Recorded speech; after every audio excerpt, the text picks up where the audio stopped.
내 이름은 김영수, 올해 65이다.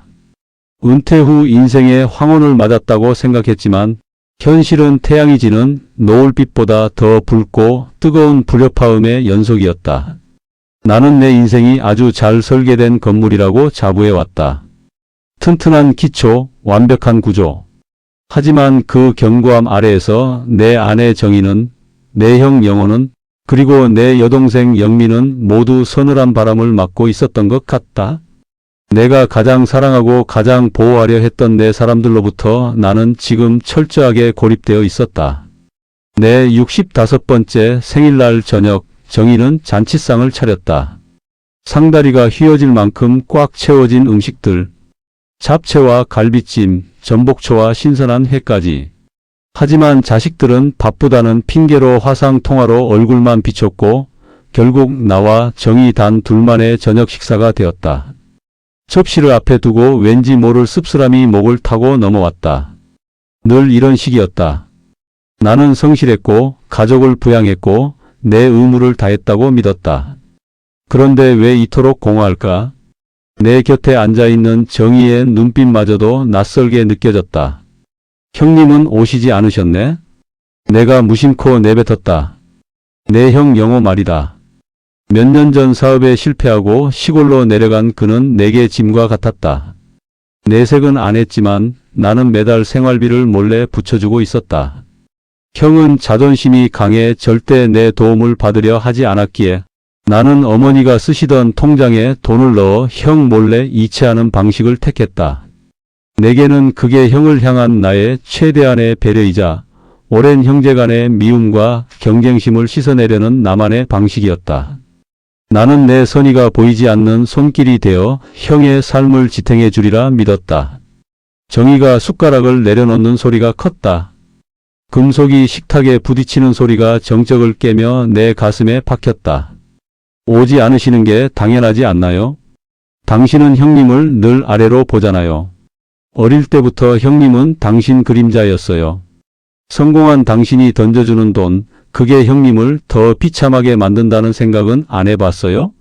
당신은 늘 남에게 베푸는 척 베푼다고 생각하지만 그건 사실 당신의 우월감을 채우는 행위일 뿐이에요. 나는 당신의 그런 이중적인 모습이 싫어요. 정희의 목소리는 차분했지만 그 안에 담긴 미움과 불신은 천둥 같았다. 나는 말문이 막혔다. 내가 정희를 위해 평생을 바쳐 헌신하고 살았는데 그녀가 나를 이렇게 평가하다니. 나는 당장이라도 소리치며 내 결백을 증명하고 싶었지만 억눌렀다. 내 선의를 설명하면 형의 자존심을 건드리는 꼴이 되고 정희에게는 나의 자랑으로 비칠 것 같았다. 무슨 소리야?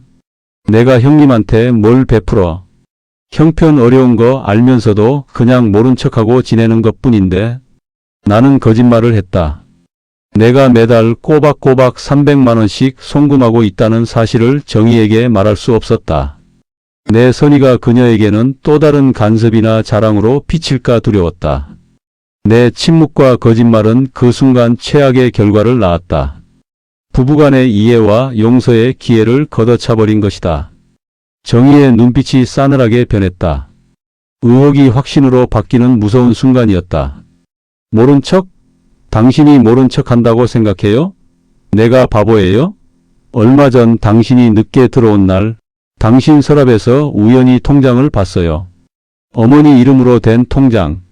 매달 꼬박꼬박 큰 돈이 빠져나가더군요. 난 그게 형님한테 가는 돈인 줄은 꿈에도 몰랐어요. 당신이 그렇게 비밀이 많을 줄은. 내가 믿었던 당신의 성실함이 사실은 이중생활이었다는 생각까지 들더군요. 당신에게 다른 여자가 생긴 건 아닐까? 그 돈이 다른 곳으로 새어나가는 건 아닐까? 매일 밤 지옥 같은 의심 속에서 살았어요. 내 머릿속이 새하얗게 변했다. 통장? 어머니 이름의 통장? 정희는 영호에게 가는 돈이 아니라 내가 다른 여자에게 쓰는 비자금, 불륜의 증거라고 오해하고 있었다. 내 선한 의도가 낳은 이 걷잡을 수 없는 불신과 오해. 형제간의 자존심을 지키려 했던 보이지 않는 손길이 오히려 내 부부간의 신뢰를 산산조각 내는 비수가 되어 돌아왔다. 나는 진실을 말할 타이밍을 놓쳤다. 그 오해의 틈은 이미 거대한 균열이 되어 우리를 갈라놓고 있었다. 내가 형에게 건넨 따뜻한 세상은 나를 사랑하는 정희에게는 차가운 불신의 지옥이 되었다. 그날 밤 정희는 작은 방으로 들어가 방문을 잠갔고 나는 거실 소파에 앉아 텅 빈 방을 바라보았다. 나는 불륜을 저지른 파렴치한 남편으로 오해받고 있다. 이 모든 것이 나의 서툰 사랑과 표현 방식 때문이었다. 형에게 부담을 주지 않으려는 내 마음이 아내에게는 씻을 수 없는 불신의 씨앗을 뿌렸다.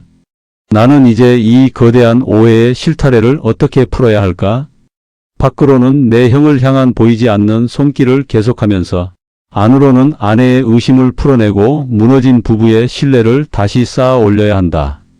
이 노년의 드라마는 이제 막 시작된 것이다. 정희는 작은 방에서 나오지 않았다. 굳게 닫힌 방문 앞에서 나는 수십 년간 내가 쌓아 올린 인생의 탑이 한순간에 무너지는 것을 느꼈다. 내게는 형을 향한 순수한 배려였지만 정희에게는 숨겨진 불륜의 증거로 비쳤으니 이보다 더 극적인 아이러니가 있을까? 문제는 내가 왜 그 통장의 존재를 정희에게 미리 말하지 않았는가 하는 점이었다. 나는 늘 내가 알아서 잘하고 있으니 아내는 걱정할 필요가 없다는 식의 낡고 권위적인 사고방식에 갇혀 있었다. 그것이 정희를 얼마나 소외시키고 상처 입혔는지 이제야 깨달았다. 소파에 앉아 뜬 눈으로 밤을 새우다 문득 벽에 걸린 가족 사진을 보았다. 사진 속 정희는 젊고 밝게 웃고 있었지만 나는 왠지 모르게 딱딱하고 경직된 표정이었다. 나는 사랑한다는 말 한마디를 아끼는 것이 미덕이라고 배웠고 내가 가족을 위해 희생하고 있다는 사실만으로도 충분하다고 믿었다. 하지만 사랑은 희생이 아니라 끊임없이 대화하고 공유하는 열정이자 포용의 행위였다. 나는 내 삶에서 가장 중요한 사람에게 가장 중요한 것을 숨겼다. 다음 날 아침 정희는 식탁에 앉지도 않고 나를 피한 채 약속이 있다며 서둘러 집을 나섰다. 나는 불안감에 휩싸였다. 정희가 혹시 흥신소 같은 곳에 연락이라도 한 것은 아닐까? 아니면 이혼을 준비하고 있는 것은 아닐까? 60대의 이혼은 상상조차 하기 싫은 현실이었다. 나는 무거운 몸을 이끌고 여동생 영미에게 전화를 걸었다. 영미는 정희와 자주 만나 속 이야기를 나누는 편이니 혹시 정희의 속마음을 알 수 있을까 하는 신락 같은 희망 때문이었다. 영미는 놀랍게도 내가 형에게 몰래 돈을 붙여주고 있다는 사실을 이미 알고 있었다. 형이 빚 때문에 급하게 돈을 구할 때 영미에게도 도움을 청했었고 영미는 이미 내가 도와주고 있으니 걱정 말라고 형을 안심시켰던 것이다. 영미는 내게 쓴소리를 했다. 오빠는 왜 늘 일을 이런 식으로 처리해? 형을 돕는 건 좋은 일이지. 하지만 올케 언니한테는 왜 끝까지 비밀로 해? 형한테 간 돈이 아니라 오빠가 밖으로 새는 돈이라고 의심하게 만든 건 오빠의 쓸데없는 자존심 때문이야. 영미의 말이 비수처럼 가슴에 박혔다. 내가 형제간의 의리를 지키려 했던 행동이 오히려 나의 아내와 나 사이에 불신이라는 거대한 벽을 쌓아 올린 것이다. 나는 형을 향한 보이지 않는 손길이 가져올 따뜻한 세상만 생각했지. 그 그림자 속에서 고통받을 아내의 마음은 전혀 헤아리지 못했다. 영미와의 통화를 마치고 나서 나는 바로 형에게 전화를 걸었다. 내가 매달 돈을 보내는 사실을 정희가 오해하고 있다는 것을 설명하려 했다. 하지만 형의 목소리는 뜻밖에도 차갑고 단호했다. 영수야, 내가 나한테 돈 보내는 거 이제 그만둬라. 나도 이제 내 도움 없이 내 힘으로 살겠다. 그리고 내 아내한테는 아무 말 하지 마. 내가 나 때문에 부부 사이에 문제 생기는 건 원치 않는다. 형은 내가 보이지 않는 손길을 통해 자신을 돕는다는 사실을 알면서도 모른 척했던 것이다. 아니, 어쩌면 그 사실을 알았기에 더 괴로워했을지도 모른다. 형에게 그 돈은 사랑이 아니라 동생의 동정이자 자신의 실패를 상기시키는 아픈 꼬리표였을 것이다. 형이 그렇게 자존심이 강하다는 것을 알면서도 나는 내 방식대로만 형을 도왔다. 형의 말 속에는 깊은 서운함과 함께 나를 향한 용서의 마음이 동시에 담겨 있었다. 내가 형을 위한다고 했지만 결국 형제간의 관계마저도 내 오만한 방식 때문에 위태로워졌던 것이다. 나는 모든 것이 뒤틀려 있다는 것을 깨달았다. 형제간의 이해는 내 독단적인 행동으로 인해 상처를 입었고 부부간의 사랑은 불륜이라는 오해로 깨지기 직전이었다. 나는 이 모든 것을 바로잡기 위해서는 정희에게 모든 진실을 털어놓고 용서를 구해야 한다고 생각했다. 더 이상 비밀은 없어야 했다. 비밀은 결국 더 큰 불신과 미움을 낳을 뿐이었다. 그날 저녁 정희가 집으로 돌아왔을 때 나는 현관 앞에서 그녀를 기다렸다. 정희는 나를 보고도 눈길을 피하며 방으로 들어가려 했다. 나는 단호하게 정희의 팔을 잡았다. 정희야, 잠깐만. 내가 모든 것을 설명할게. 당신이 오해하고 있는 그 돈의 진실을, 그리고 내가 그동안 당신에게 얼마나 잘못했는지 모두 말할게. 제발 내 이야기 좀 들어줘. 내 목소리에는 간절함과 함께 잃어버린 신뢰를 되찾고 싶은 열정이 담겨 있었다. 이제 나는 진정한 용서와 포용으로 나아가기 위한 첫걸음을 내디디려 했다. 그 보이지 않는 손길이 우리 부부에게 따뜻한 세상이 될 수 있도록 말이다. 정희는 내 팔을 뿌리치려 했지만 내 눈빛 속의 절박함을 읽었는지 결국 거실 소파에 힘없이 주저앉았다. 그녀의 얼굴에는 깊은 피로와 분노, 그리고 무엇보다 나를 향한 실망이 역력했다. 나는 숨을 깊게 들이마시고 내 삶에서 가장 힘들고 솔직한 고백을 시작했다. 정희야, 당신이 의심했던 그 돈, 어머니 통장에서 매달 빠져나간 그 돈은 사실 내 형, 영호 형에게 보낸 돈이야. 내가 사업 실패한 형이 자존심 때문에 내 도움을 거절할까봐 당신에게 걱정을 끼치기 싫어서 몰래 보냈어. 당신에게 그 사실을 숨겼던 건 내 이기심이었고 내 오만함이었어. 당신이 상상했던 그런 불륜이나 부정한 일은 결코 없어. 정희는 내가 형을 돕는다는 사실을 믿지 않는 듯 싸늘하게 웃었다. 김영수 씨, 당신이 형을 돕는다고요? 당신이 형을 얼마나 무시했는지 내가 모르나요? 당신은 늘 내가 성공했으니 형을 도와주는 건 당연하다는 식의 시혜적인 태도를 보였잖아요.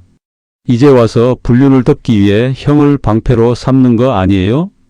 통장에 돈을 넣은 날짜와 시간이 당신이 늦게 들어온 날과 왜 그렇게 기가 막히게 겹쳤는지 설명해 봐요. 나는 정의의 불신이 얼마나 깊은지 다시 한번 깨달았다. 지난 수십 년간 내가 쌓아 올린 견고한 믿음이 단 하나의 거짓말과 비밀로 인해 얼마나 쉽게 부서지는지를 목격했다. 나는 자리에서 일어나 거실 벽장 속에 깊숙이 넣어두었던 어머니의 낡은 노트를 꺼내 정희에게 내밀었다. 이건 어머니의 노트야. 내가 형에게 돈을 보낼 때마다 나는 이걸 보며 내 마음을 다잡았지. 내가 형을 돕는 건 동정이나 우월감이 아니라 어머니가 늘 가르쳐주신 보이지 않는 손길의 따뜻함을 실천하고 싶었기 때문이야. 형이 나를 미워하더라도 나는 형의 버팀목이 되고 싶었어. 하지만 이 모든 과정에서 내가 당신을 얼마나 외롭게 만들었는지 깨닫지 못했어. 당신을 배제하고 나 혼자 모든 짐을 지려 했던 게 가장 큰 잘못이야. 용서해줘. 정희는 노트 페이지를 훑어보았다. 어머니의 희미한 필체를 확인하고 나서야 그녀의 눈빛이 조금 흔들렸다. 그제야 그녀는 내가 말한 진실의 파편을 받아들이기 시작한 것이다. 하지만 오해는 풀어졌어도 내게 쌓인 미움과 소외감은 여전히 컸다. 진짜 다른 여자는 없었다는 거 믿을게요. 하지만 당신은 왜 나를 그렇게 몰아세웠나요? 내가 당신의 아내로서 그 모든 상황을 감당할 수 없을 만큼 나약한 사람이라고 생각했나요?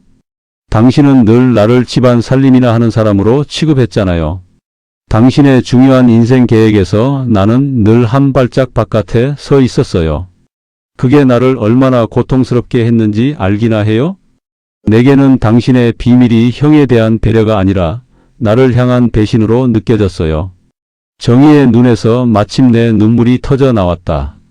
내가 보지 못했던, 아니 보려고 하지 않았던 그녀의 깊은 상처였다. 나는 무릎을 꿇고 정희의 손을 잡았다. 미안해, 정말 미안해. 당신의 말대로 나는 낡은 시대의 남편이었어. 당신을 존중하지 못했고 당신의 열정과 능력을 인정하지 못했어. 이제라도 당신에게 진심으로 용서를 빌고 우리 부부의 관계를 포용과 이해로 다시 세우고 싶어. 그때 현관문이 열리더니 여동생 영미와 형의 아내, 그러니까 내 고부 관계인 형수님이 들어섰다. 정희는 놀란 눈으로 형수님을 바라보았다. 영미는 우리가 화해할 시간을 주기 위해 형수님과 함께 왔던 것이다. 형수님은 나와 정희의 분위기를 살피더니 조심스럽게 입을 열었다. 영수 씨, 그리고 정희 씨. 사실 영수 씨가 영호 씨 몰래 돈을 보내준 거 저도 알고 있었어요. 영호 씨가 자존심 때문에 늘 모른 척했지만 저는 그 돈 덕분에 우리 가족이 버틸 수 있었어요. 영수 씨 마음이 고마우면서도 정희 씨한테는 참 미안했어요. 남편한테는 비밀이었으니 정희 씨한테는 더 말할 수 없었죠. 그게 고부간의 의리로도 인간적인 도리로도 너무 죄스러웠어요. 형수님의 고백은 예상치 못한 보이지 않는 손길의 또 다른 단면이었다. 형수님 역시 그 비밀을 짊어지고 나와 정희 사이에서 힘들어하고 있었던 것이다. 형수님의 눈물 어린 사죄는 정희의 굳게 닫혔던 마음의 문을 조금이나마 여는 계기가 되었다. 나는 이 복잡하게 얽힌 가족 관계 속에서 이해와 용서의 빛을 찾아야 함을 절실히 느꼈다. 이 모든 미움과 불신은 결국 서로를 사랑하고 걱정했던 마음의 서툰 표현에서 비롯되었음을 깨달았다. 형수님의 예상치 못한 고백은 정희의 분노를 누그러뜨리는 결정적인 계기가 되었다. 형수님 역시 나만큼이나 보이지 않는 손길의 무게를 짊어지고 있었던 것이다. 고부간에 말 못할 비밀을 공유해야 했던 형수님의 괴로움을 생각하니 내 독단적인 행동이 얼마나 많은 사람들에게 고통을 주었는지 비로소 깨달았다. 정희는 자리에서 일어나 형수님을 껴안았다.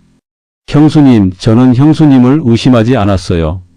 단지 남편이 저 몰래 다른 무언가를 숨기고 있다는 사실이 저를 미치게 만들었죠.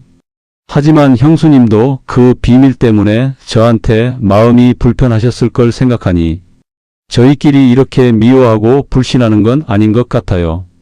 두 사람의 포옹은 지난 수십 년간 겉으로는 평온했지만 속으로는 골마왔던 가족 간의 오해와 서운함을 씻어내는 듯했다. 나는 그 모습을 보며 눈시울이 붉어졌다.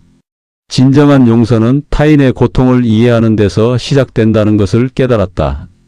영미는 우리 세 사람의 화해를 보더니 안도의 한숨을 쉬었다. 영미는 자식들 문제로 고민이 많던 정희에게 조언을 건네기 시작했다. 언니, 솔직히 저희 아들들한테는 오빠가 좀 엄격했잖아요.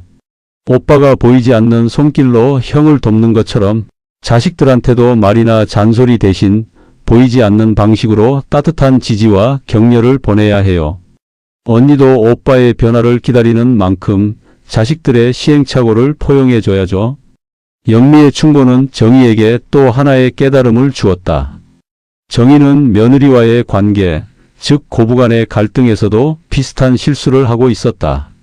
며느리가 육아를 하는 방식이나 살림을 꾸려가는 방식이 마음에 들지 않아 끊임없이 간섭하고 잔소리를 해왔던 것이다. 그것이 며느리에게는 미움과 부담으로 작용했을 터였다. 맞아. 나도 며느리에게 내가 옳다고 생각하는 방식으로만 강요했어. 내가 해왔던 방식이 무조건 맞다고 생각했지. 며느리에게는 그게 사랑이 아니라 시어머니의 권위이자 갑질이었을 거야. 내가 영수 씨의 권위적인 태도에 상처받았으면서 나 역시 며느리에게 똑같은 짓을 하고 있었네. 정희는 스스로를 돌아보며 깊이 후회했다. 그날 이후 우리 부부 사이에는 이전과는 비교할 수 없는 투명함과 열정이 되살아났다. 나는 정희에게 매일 일과를 공유했고 중요한 경제적 결정에 그녀의 의견을 가장 먼저 물었다. 정희 역시 나를 향한 불신을 완전히 거두고 나의 진심을 받아들였다. 나는 형에게 전화를 걸어 모든 진실을 털어놓았고 형은 예상대로 화를 냈다. 하지만 나는 형의 미움을 피하지 않고 진심으로 사죄하며 더 이상 몰래 돈을 보내지 않겠다고 약속했다.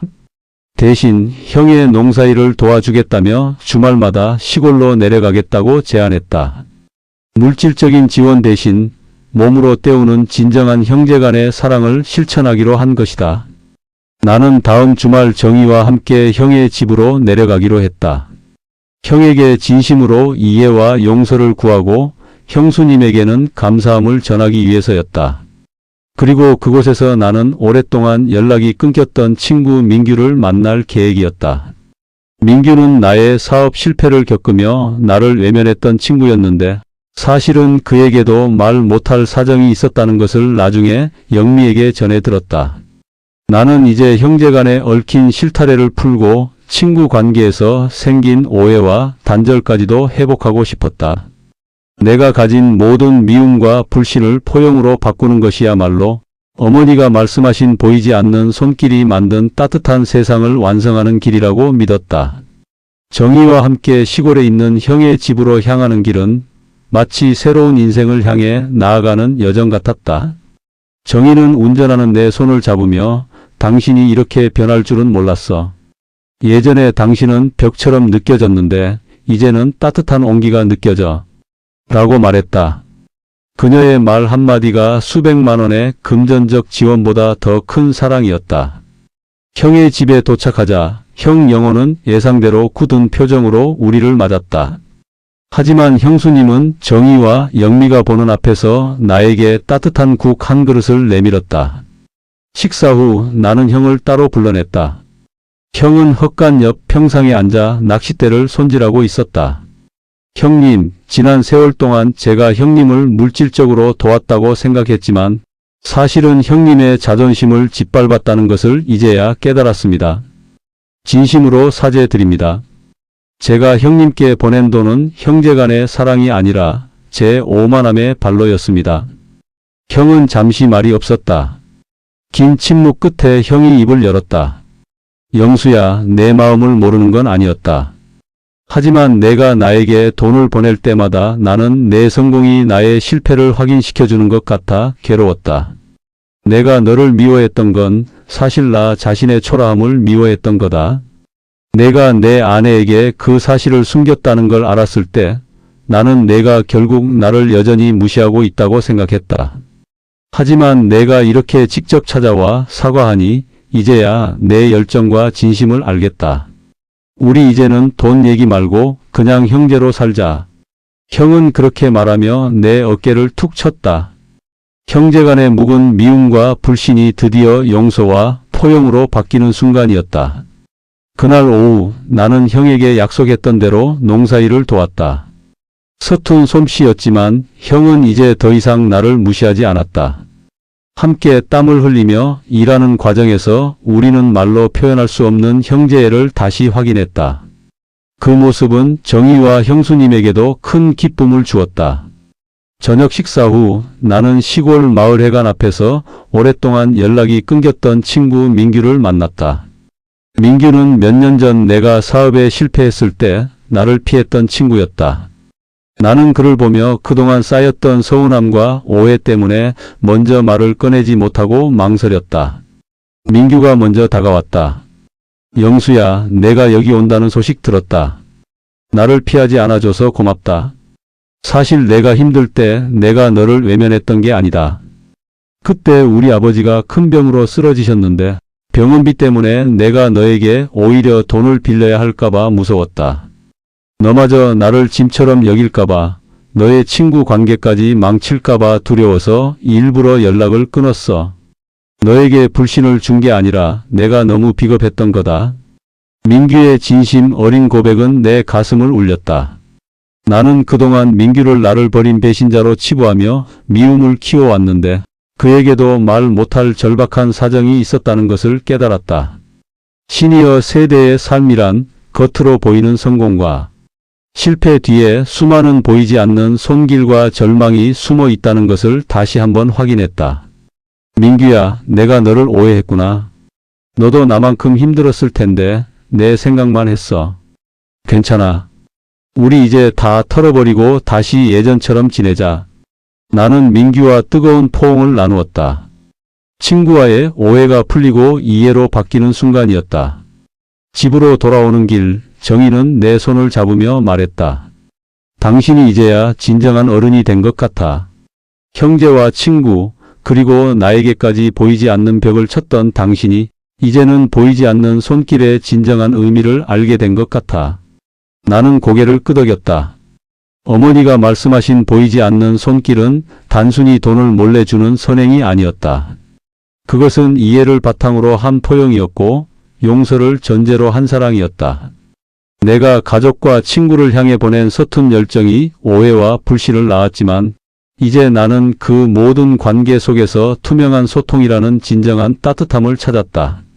나 김영수는 이제 안다. 시니어 인생 극장의 주인공은 화려한 성공이 아니라 얽히고 설킨 인간관계의 갈등 속에서 용서와 이해를 찾아내고 사랑과 포용으로 따뜻한 세상을 만들어가는 바로 우리 자신이라는 것을. 내 인생의 남은 시간은 겉으로 드러나는 것보다 마음속 깊은 곳에서 조용히 서로를 지탱하는 보이지 않는 손길을 실천하며 살 것이다.